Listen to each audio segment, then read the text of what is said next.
knows? He knows nothing. That he hasn't made it his responsibility to know the realities of the poor. Hindi, wala siyang alam. Walang alam yan. Marami sa kanila ganyan. No? You can Go see ahead. actually, makikita mo yung administration ni BBM is very different from the previous administration of Yeah. PRD. Kasi Wow. Yes. very extremely. But what I'm saying is detach sa reality kung kung paano naghihirap ang Pilipino. Ano mo, makikita mo, like for example, ngayon may energy crisis. Kailangan ng, sabi niya, ito, hindi na natin itutuloy ang libreng sakay, pero hindi, itutuloy pa rin natin. Parang, ano ba talaga? Kahit sa pagsasalita mo pa lang, hindi mo maintindihan kung anong sinasabi mo. Nako, napapanahon ho itong guest na to ni Doc Lorraine Badoy, itong ating napakahusay na geopolitical analyst, Prof. Ana Malindugoy. Pero bago ho yan, isang like at isang subscribe. Masaya na ho tayo dyan at sa mga gustong sumali sa ating community, yung joint button, nandyan lang ho sa baba.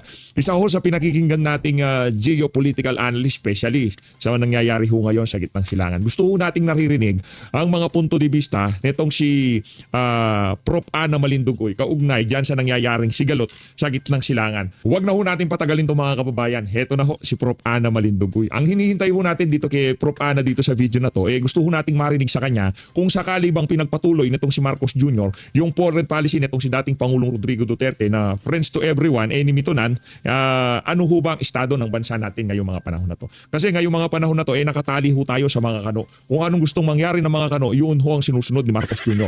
Kasi nung panahon ho nitong si dating Pangulong Rodrigo Duterte, nakikipag-usap siya sa Russia, nakikipag-usap siya sa China, nakikipag-usap siya sa mga karatig bansa natin dito sa Southeast Asia.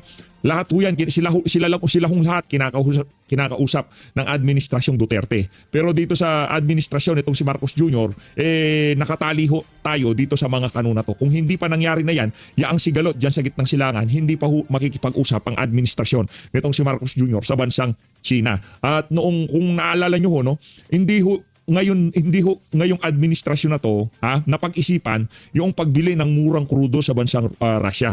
Panahon pa ho ni dating Pangulong Rodrigo Duterte. Correct nyo ho ako kung mali ako, pero base sa aking recollection, noon pa bang panahon na yon, bumili na ho ng murang krudo ang ating bansa sa bansang Russia. Dahil ano ho ni Tatay Digong noon, kung meron naman makakapag-offer sa atin ng mura, bakit tayo, di ba? Kaya yun Ngayon, dahil nga gipit na ho itong si Marcos Jr., wala na ho siyang choice. Bumibili na siya sa Russia, bumibili na ho siya sa China. Noon ho kasing mga nagdaang buwan, pagka itong administrasyon na to nakipag-usap sa mga bansa na yan, anak ng toko, katakot-takot na sanksyon ang aabutin natin sa bansang Amerika. Ngayon wala na ho tayong wala nang pakialam ang administrasyon ni Marcos Jr. sa mga sanksyon na yan. Dahil napaka-critical ho ngayon ng administrasyon niya. Hindi lang ho yung presyo ng marami hong factor kung bakit talaga ngayong mga panahon na to, bago matulog tong si Marcos Jr., iniisip niya kung ano pa ba yung mga bagay-bagay na pwede niyang gawin para hindi siya patalsikin ng sambayan ng Pilipino sa kinauupuan niya. Delikado ho kasi ang lagay niya ngayon dahil marami nang nagugutom ng mga Pilipino. At yaan ang pinakakalaban ng mga abusadong gobyerno. Kung dati, yung presyo ng ganito, okay lang, medyo tumataas, okay lang, tolerable nga. Pero pagka umabot na ho doon sa breaking point, hindi ho tayo nang hihikayat ng kung ano man dito. Pagkagutom ang dumapo sa sambayan ng Pilipino, maghahalo ang balat sa tinalupad. Kaya kahit na magkaroon tayo ng sanction sa Amerika, kasi yung mga ano ho dyan sa, alimbawa, yung European Union, hindi ho sila kumukuha ng krudo dyan. Hindi ho sila bumibili dyan. Hindi ho sila bumibili sa bansang Russia. Isa ho yan sa pinataw nilang sanction sa bansang Russia nung nagkagulo sila ng bansang Ukraine. Wala nang bibili ng mga produktong petrolyo sa kanila. Pero ngayon, wala na rin ho silang choice. Di ba? Dahil nga dyan sa kaguluhan sa gitnang silangan, yung mga inaaway ng lahat ng bansa sa mga nakalipas na buwan, naglalapitan ho sila sa China, sa Russia, sa lahat ng bansa na pwede nilang pagkuhanan ng mga produktong petrolyo. Wala na ho tayong maraming segue dito. Tuloy-tuloy ho tayo dito sa interview nitong si Prof. Ana Malindugoy. Dito kay Doc Lorraine Badoy. Game? On a wide array of issues. She has worked as a consultant with the Asian Development Bank Magaling and other local and international. Ayan para ma-establish natin ang credential nitong si kung gaano kahusay itong si Prof. Ana Malindugoy. Iisa-isahin niya Doc Lorraine Badoy. NGOs. She's also a DDS, but you can see that she's not stupid. Quite the contrary. Brilliant people like you and me. Palakpakan, mga DDS, hindi mga ob yan. Diba? kayo naman, di ba? Di naman natin sinasabi magaling tayo dito. Ang sinasabi lang natin dito, hindi tayo tanga. Di ba? Yung mga panahon na to, wag ka lang maging tanga, okay ka na. Well, kung ikaw kumbinsido ka pa rin sa kaibuturan ng puso mo na ginagawa ni Marcos Jr. ang mandato niya o yung kanyang mga obligasyon sa ating bansa, mahirap yan, kaibigan. So, Professor Ana, thank you for joining us. Maybe you'd like to greet first our friends, no? Thank you so much, Sis Lorraine, Doc Lorraine, for inviting me once again sa program mo dito sa Bigwas. It's always a pleasure to be here. Galing At yung saka Bigwas. excited din ako sa ating pag-uusapan. Gusto kong batiin ang Subscribe. ating mga kababayan ng magandang umaga, magandang hapon, magandang araw, at saan mang panig ng mundo. At sana ay subaybayan nyo lagi ang programang ito. At the same time, lagi po ako mag-guest dito. So dapat Prof, sa akin ba ayaw mo mag-guest? Gusto ko ma-interview tong si Prof. Ana Doc Lorraine, pwede ko mo ma-interview si Prof. Ana? Wala, iikot lang tayo kung ang naman pag-uusapan simple lang Iikot lang kami, ano ba ang posibleng estado ng Pilipinas kung si dating Pangulo, kung tinuloy nitong si Marcos Jr. yung foreign policy nitong si dating Pangulong Rodrigo Duterte. Yeah, naku-curious tayo Kasi ito, ika nga yung pinakamalalim na pwedeng gawing pag-aanalisa sa estado ng bansa natin ngayong mga panahon na to kung naipagpatuloy yung mga magandang naumpisahan ni dating Pangulong Rodrigo Duterte. Naku, laking panghihinayang ho natin nun. Baka wag na. Baka mapamura na lang yung iba nating mga kababayan sa sawa ng loob. Wag na natin interview. tune in kayo lagi. Yes. So, thank you so much, Professor Ana. I'd like to jump right in, no? It was the birthday of PRRD a few days ago, March 28.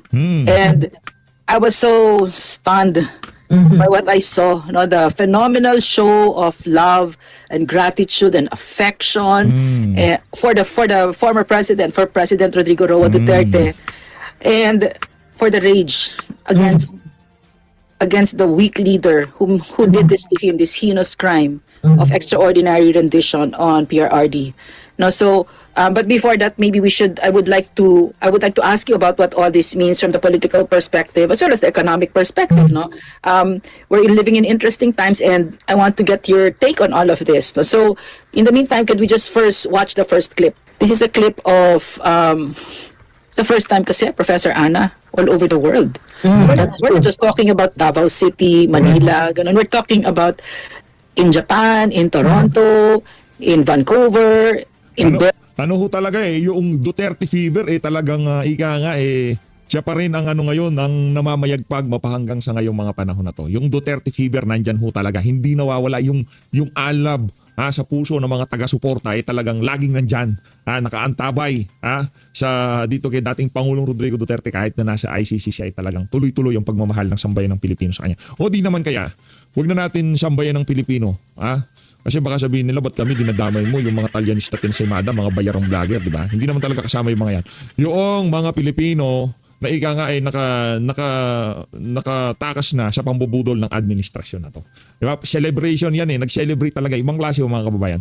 Maging tayo dito sa PH Update, talagang hindi maaaring hindi ho natin i-celebrate yan. Isa ho, yaang individual na yan, na si Tatay Digong, ang nagmulat sa atin kung paano nga ba yung tunay, hindi sinasabing hindi tunay sa kanila kasi tinitingnan ng mga Talyanista Pensemada pera.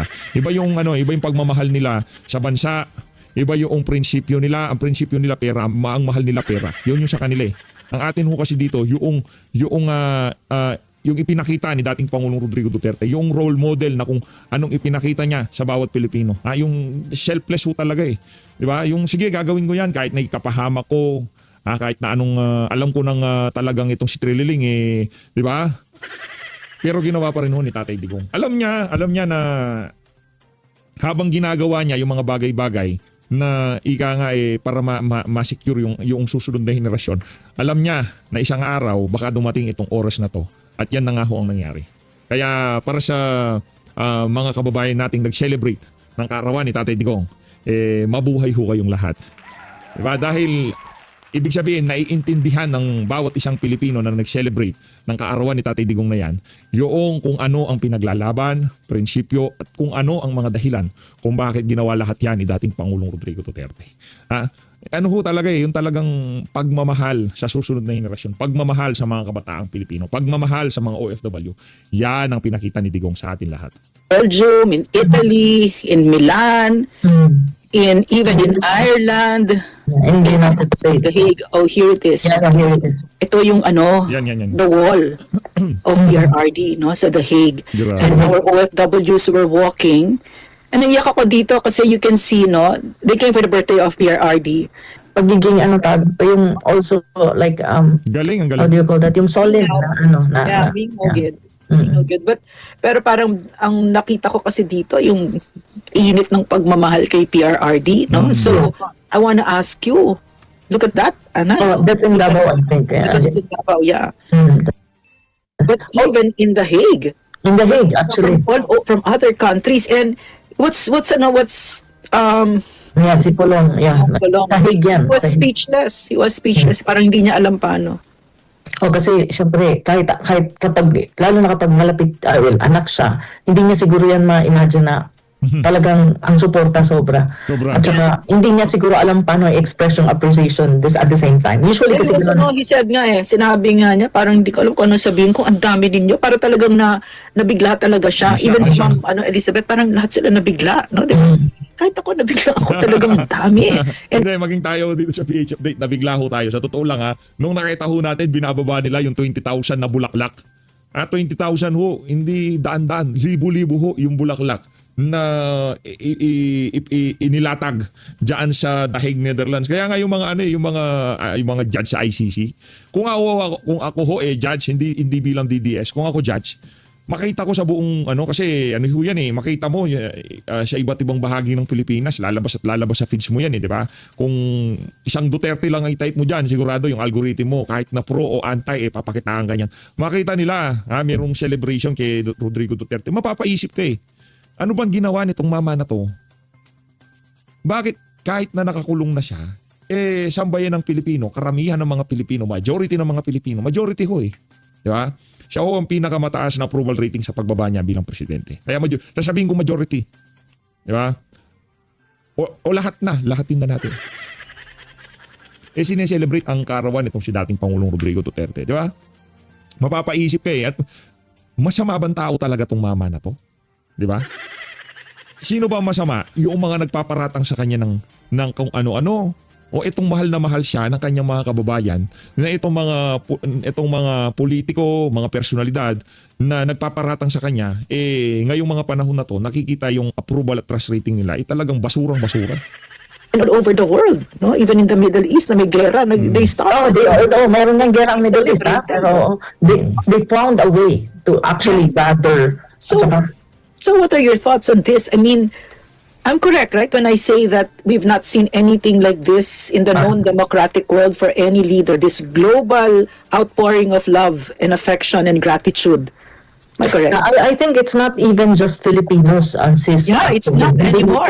No? It's even other nationalities na nakita nila. Actually, if you really look at the gatherings from different parts of the world, you can see na may mga foreigners na nandun, hindi lang Pilipino. So you can see na alam mo yun, yung pagmamahal din natin kay Tatay Digong is ang ibang mga nationalities na i-express din nila. And there's probably very amazed, 'di ba? Na gaano kamahal ng mga Pilipino ang Tatay Digong na samantalang hindi ganito ang makikita mo sa ibang naging presidente ng Pilipinas. So they're also amazed, and also that's why they're drawn to us. Actually, dyan sa Europe, maraming foreigners na nakasali. And I think this is one thing that kung na-draw sila na mag-participate, kasi ang hirap nga naman intindihin, no? Na parang ano ba ang nagawa ni Digong at bakit ganito siya kamahal ng mga Pilipino across the world?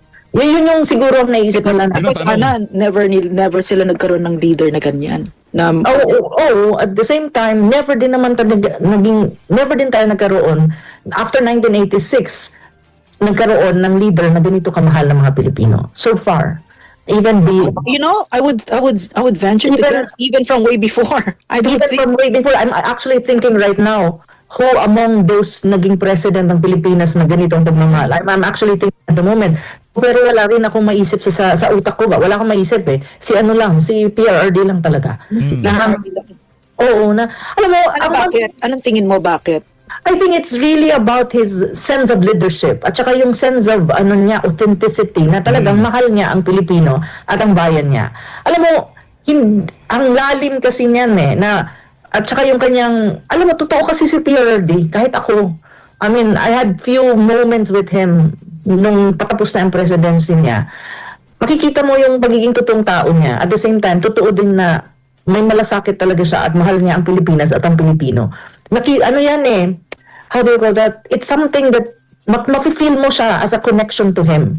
Kasi alam mo, sis, may mga ibang politician na you see them but you cannot have that connection. Hindi mo ma-feel na gusto ko, na totoo yung sinasabi nilang mahal, pagsisilbihan kayo, mahal kayo.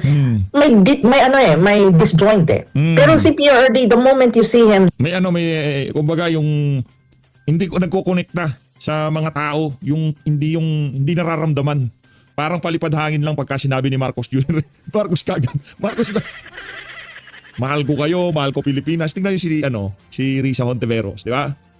Mahal ko ang Pilipinas, di ba? Meron siyang video ngayon viral, di ba? Tinotroll siya ng ating mga kababayan. Kasi iba yung sinasabi sa ginagawa. Di ba? Iba yung sinasabi sa ginagawa. Kasi pagka sinabi mo yan, mahal kita, paliligayahin kita, di ba ganito gagawin ko. Pero hanggat hindi na naisakatuparan yung mga salita, cheap ho yan, walang kwenta. Tandaan nyo ho yan mga kababayan, walang kwenta salita. Okay? Yung yung effort, ginawa ni Tatay Digong, effort ho yun. Yun ho yun, effort ang ginawa ni Tatay Digong. Kaya pagka sinasabi ni Tatay Digong na mahal ko ang bansa ko, mahal ko ang kabataang Pilipino, mahal ko ang mga OFW, merong effort, merong gawa. Nakita ng mga OFW, nakita ng mga kabataan. Nakita nating mga DDS. Nakita ng mga taga-suporta niya kung paano niya katuparan yung kanyang mga sinabi nung panahon ng kampanya. Kaya mahal ho natin siya. the moment he speaks, especially kapag nandun ka, nakikita mo in person, mafe-feel mo yung connection kaagad. At mafe-feel mo sa sarili mo na, this guy, this man, is not making bola-bola lang. Alam mo yun, yung parang sinasabi mo lang in front of the audience. Pero makikita mo, mafe-feel mo siya I had that experience kasi with him. Even sa TV, even TV lang ba? Dalawang experience ko sa kanya in person, and at the same time, in-interview ko siya through SMNI na may questions ako ina-ask via Zoom. But even that connection, you can really feel it. Na hindi kanya binobola. Basta kung anong nasa puso niya, makikita mo at saka makakakonect ka. He connects with people deeply. And that's one thing that is very rare in a leader. That's one I can do. Very rare yan. Ang isa pang nakikita nating ganyan si Pastor Kibuloy. Totoo lang. Pagka nagsalita siya, pagka sinabi niya na yung ang kanyang mga advokasya para sa nation building, ang kanyang advokasya pagmamahal sa mga kabataang Pilipino at mailayo sa pangil nitong mga makakaliwang grupo, nakikita nararamdaman, may gawa, 'di ba? At pinakita yan noong noong nasa Davao ho siya. Talagang panahon ni Tatay Digong, nation building, yung mga lumad, yung mga native sa Davao, 'di ba? Binigyan niya ng livelihood. Hindi ho siya salita-salita lang. Meron hong gawa. Nakikita ng mga sumusunod sa kanya sa kongregasyon niya, yung mga tagahanga niya na hindi membro, nakikita ho nila na merong gawa. At kung ano man ang sabihin niya, nagmamaterialize ho. Hindi kagaya noong ng administrasyon ni Marcos. Yeah, you know why? You know why what I think about it? Because even when I was working with him, I saw it talagang ibang klase. Why do you think I would give my life to this man, right? You know why? Because I've always believed you cannot be any more connected with another person than you are with yourself. And Pierre Hardy is so connected with himself. Very connected. Dumating talaga yung panahon niya, kasi age of the internet ngayon where the currency is authenticity. Correct. So that thing, pati sa vlogging, yung pagiging authentic mo, di ba? Hindi lang sapat na matalino ka, magaling kang magpaliwanag, hindi ho yun. Sa social media, mga tao kaya ho nilang tumagos doon sa mga sinasabi mo. Kaya nilang kilatisin ang pagkatao mo doon pa lang sa body language mo. Makikita ho yan na sa bayan ng Pilipino. Makikita yan ng mga tagapanood mo. Malalaman at malalaman nila at pagdating ng araw kung gaano ka katotoo, kung gaano ka kapiki. Ngayon, mag-ingat na lang ho kayo. That Sesengge ka being so mag-iingat, eh. connected to himself has served him really well because he's so connected to people. Kasi nga, he's very connected to himself. If you notice, no, Professor Ana, if you notice, he doesn't lie about himself eh. He No, he doesn't. He doesn't. On the contrary, parang gusto mo sabihin, please stop. Oh, kasi siya, ano nga siya eh, parang, bakit ako magsinungaling? Okay, sasabihin ko kung ano ako at ano, ganun talaga ako. Pero that doesn't Yeah. mean, di ba, ganun siya. That's very rare in a leader that will never, In a politician. a politician, especially a They're phony. politician. Oh, Yeah, they're phony. Maraming fasad, usually ang politician, maraming tinatago. Liars. He was never like that. So alam mo yan, tanggap mo siya for what he is. Hindi naman perfect ang tao, pero meron siyang ano niya, kumbaga, yung iba kinikriticize siya. Like, for example, yung sa mahilig si PRD sa babae. Pero sabi niya, I admire women, so what's wrong with that? Which is very, sa akin nga nung You know what, Ana? I was like, wow. Magsi-speech pa yan. Sasabihin pa niya ganito. Alam nyo, 4 ang girlfriend ko. Ay, 3 pala, nag-break na kami. And seryoso siya, ha? Seryoso siya. Hindi niya tinatago. Hindi niya talaga tinatago. So, wala siyang, nobody can shame you for something that you've already accepted about yourself. So, that's the phenomenon for me about PRRD. Kasi compare him to the other politicians. Mga fake, di ba? Mga sinungaling. Sinungaling, may Manakaw. fasad. Sa akin kasi, Magnanakaw, yun talaga eh. Di ba? Wag mo nang tuparin yung mga pinangako mo basta wag ka lang magnakaw. Wag mo lang pagnakawan ang sambayan ng Pilipino. 6 na taon, nagpapogi-pogi ka lang, suminghot ka lang ng drugs. Diretsahin na natin. Sa loob ng 6 na taon, nag-drugs ka lang. Di ba? Basta wag ka lang magnakaw. Hayaan mo, as is where is. Wag ka lang magnakaw. Wala tayong magiging maraming problema. Anak ng tokwa, nag-drugs ka na, magnanakaw ka pa, wala ka pang tutuparin sa mga pinangako mo. Talagang mapupunta sa kanal ang sambayan ng Pilipino. kasi parang pag ganun si PRD, parang sabi ko, oh my God, he is not even afraid that people may, have a misunderstanding about him. He is so secured of himself that, this is my personal life, but my public life is different. I will serve you to the best I can. Itong mga to, it will never affect me in my public service. Ganun siya ka, alam mo, that is one thing that I really admire about him. He's not afraid to tell everyone kung ano siya at kung sino siya. So, And I have a question. ganito yung kailangan natin na. Yeah, What I was we gonna look at ask, is that's the that question. That's the question that I was going to ask. Kasi nga, we've not seen a more obscene set of politicians nakakadiri. Na talaga mapapamura ka talaga. Yung pagmumukha lang nila Luistro, nila Isidre, yung they make public avowals si Virus, di ba? Si Risa Ontiveros, they make public avowals to virtue. Oo, pero wala.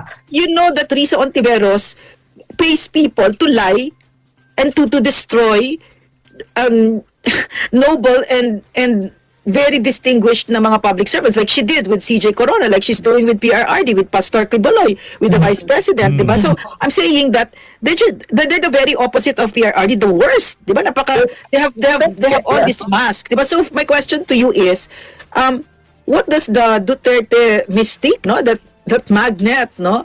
What does that tell you about what people really want in their leaders? I think very important is authenticity and just being true to yourself and true to the people. I think that is something that the Duterte brought. They have it, but ang sinasabi nila, ganito kami. Kung ganito kami, tanggapin, kung gusto nyo kami tanggapin, pero we will work for the country, we will serve the people.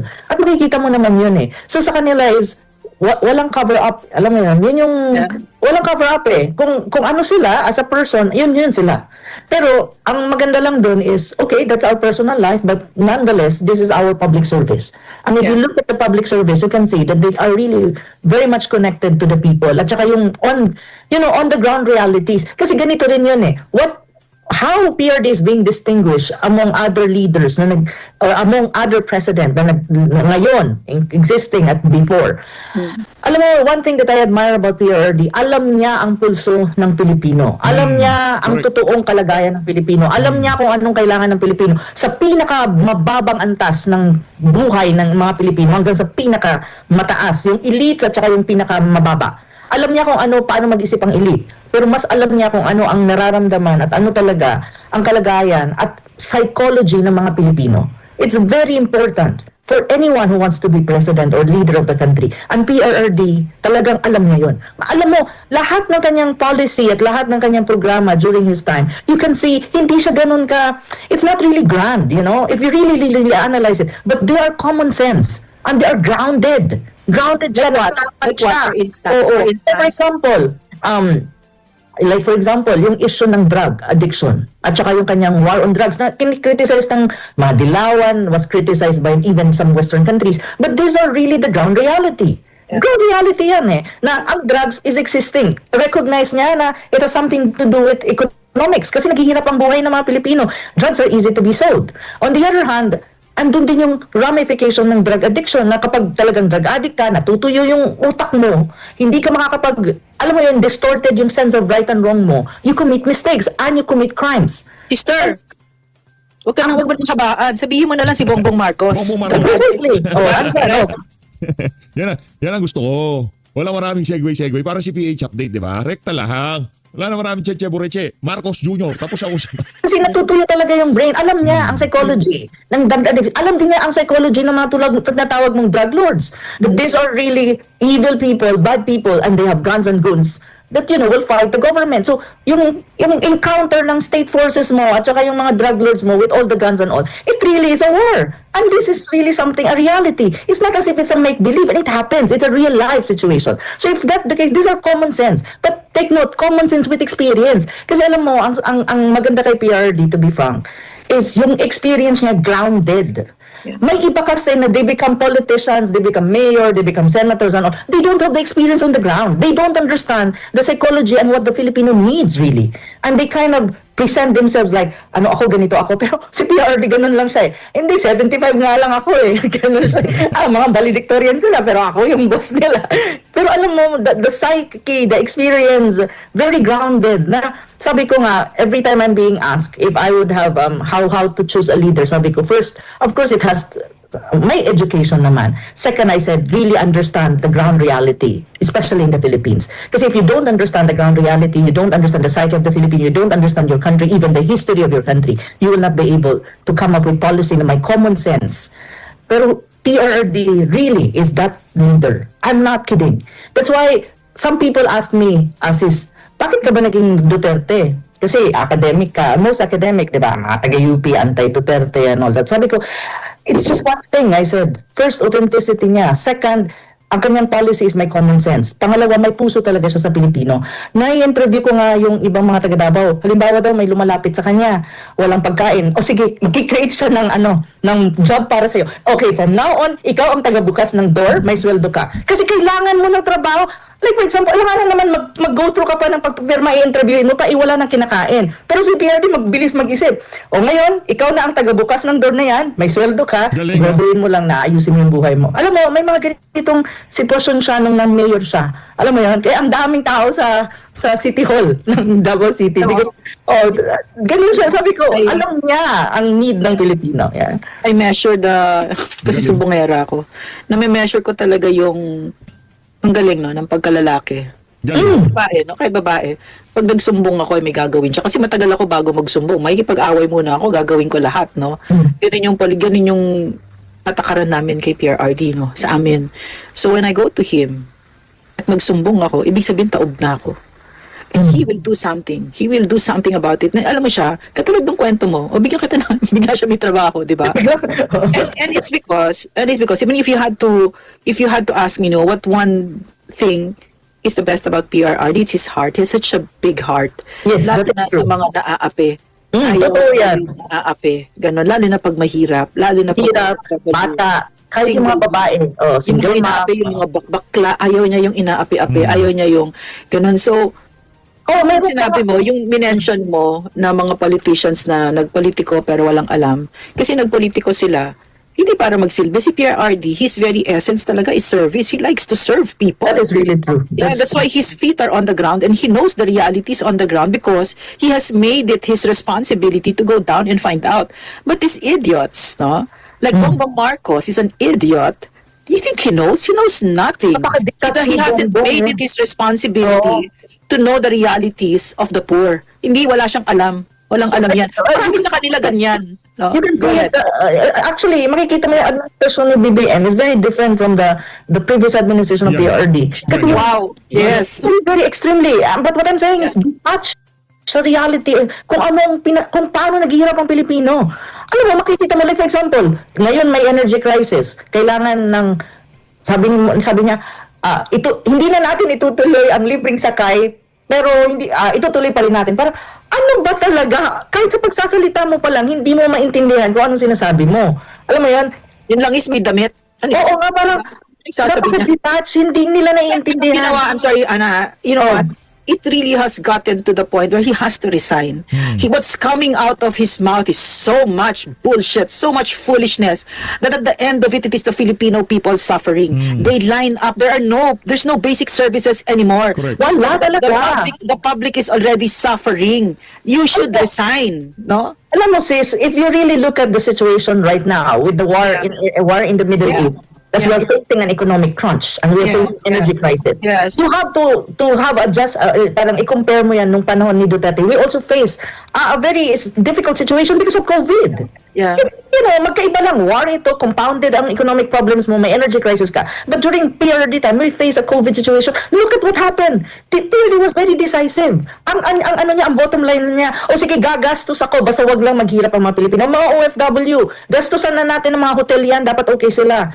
Okay, ako ang magpapadala ng mga eroplano kung kailangan umuwi yan dito. Alam mo yan, decisive siya, pero ang bottom line niya lagi is the Filipino people has to be protected. They should be, ang needs nila ma-address. Kung kailangan maglabas ng pera, maglalabas tayo ng pera. Hindi na natin kailangan patumpik-tumpik pa. Gawin ko anong dapat gawin. Ngayon na. Alam mo yan, COVID was a very difficult situation, ha? Pero if you really look at us during PRRD, hindi tayong pinakakawawa sa buong Asia. We're actually better off during that time under PRRD. Really. But right now, look, the first country in the world that declared energy emergency is the Philippines. What does it tell us, di ba? Na talagang walang strategy, nothing, hindi niya alam ang gagawin niya, how to go through all of these problems that we're facing as a whole, as a country.